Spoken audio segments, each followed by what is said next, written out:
J'étais dans une situation qui ne me permettait absolument pas de reprendre le travail. Quand on est isolé de son lieu de travail pendant 1 an et demi, on se dit c'est pas possible, c'est une montagne à gravir, comment ça va pouvoir s'organiser, quoi.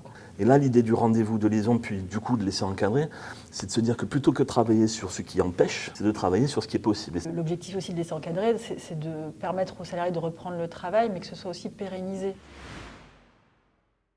J'ai rencontré des soucis de santé il y a plusieurs années. Suite à ça, j'ai été mise en invalidité et j'ai dû réduire mon temps de travail. À l'arrivée du Covid, mes soucis de santé se sont dégradés, mais j'étais dans une situation qui ne me permettait absolument pas de reprendre le travail avec voilà, une symptomatique de Covid long, notamment, qui s'était rajoutée à mes problèmes de santé, qui augmentait mes problèmes de défense immunitaire, etc. Avec une perte de poids de 11 kg, des problèmes de déglutition, voilà, un état de santé très compliqué à gérer, un isolement du fait. Et je me suis dit, bon là, il faut absolument que ça se débloque, quoi.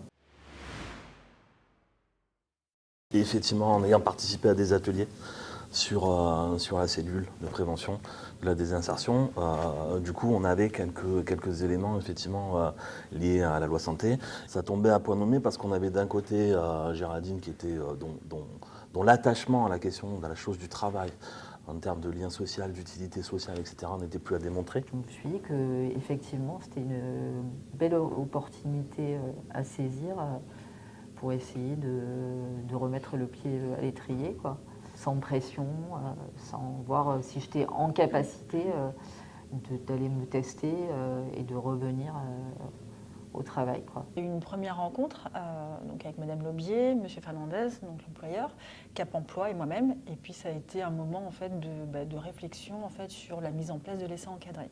C'est pour tout type de contrat, pour tous les métiers. L'essai encadré peut se faire sur le poste qu'occupait le salarié, sur un autre poste, dans une autre entreprise. Vraiment, c'est le champ des possibles. Et en même temps, ce qu'on avait observé sur les dernières années, c'était des essais, mais des essais non encadrés. C'est-à-dire que Géraldine venait, et puis confrontée à la question somatique, à la question de la santé et tout, on repartait et ça faisait des allers-retours comme ça qui créaient à la fois de l'instabilité, voire du sentiment d'échec à certains moments, voilà. J'étais vraiment, j'ai remis le pied à l'étrier, je me suis sentie de suite au travail. J'ai trouvé ça assez extraordinaire en fait, à déborder de mon timing horaire. On coupera ça.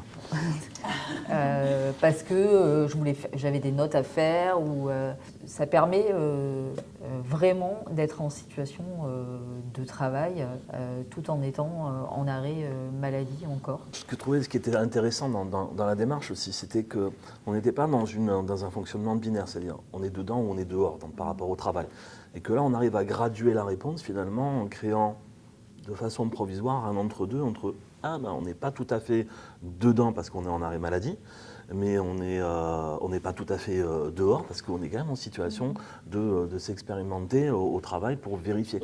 Une rencontre, ensuite un temps d'observation avec donc la médecine du travail, là, représentée par Fleur, qui vient sur un temps de travail pour observer comment ça se passe, si je suis confortable, si j'ai toutes mes facultés.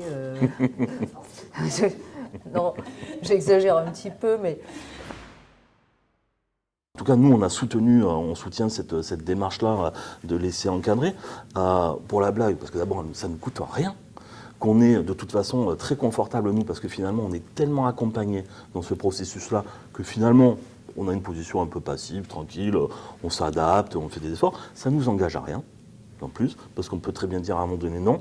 Non, c'est pas chez nous que laisser encadrer soit se faire. Non, c'est pas possible parce que dans nos organisations de travail, finalement, on n'a pas la souplesse pour pouvoir le faire. On prend la priori de se dire, on va rien s'interdire et on va commencer la démarche. Et en fait, on s'aperçoit par l'expérience comme ça que, oui, en fait, c'est possible. Ça m'a apporté la confirmation que je n'avais rien perdu de mes compétences, la reprise du travail m'a permis de retrouver toute ma créativité. Là, je fais 1000 trucs à la seconde. Pour permettre au salarié de reprendre le travail, pour éviter une prolongation de l'arrêt maladie ou d'aller jusqu'à l'inaptitude, qui est bien souvent pas au bénéfice ni du salarié ni de l'employeur. Et comme quoi la reprise du travail est possible même après un arrêt très long. Mais c'est vraiment le rendez-vous du possible. Qu'est-ce qui est possible pour le salarié de venir apporter? Qu'est-ce qui est possible finalement du côté de l'employeur de mettre à disposition? En tout cas de façon peut-être un peu illusoire, mais ça permet de débloquer des situations de ce qui empêche pour être finalement dans la question de qu'est-ce qu'on peut faire ensemble, quoi. Et quand vous vous rendez compte que vous êtes capable, ça redonne de la force et ça redonne de l'énergie pour tout le reste. Donc ça vous réapprend à vivre en fait.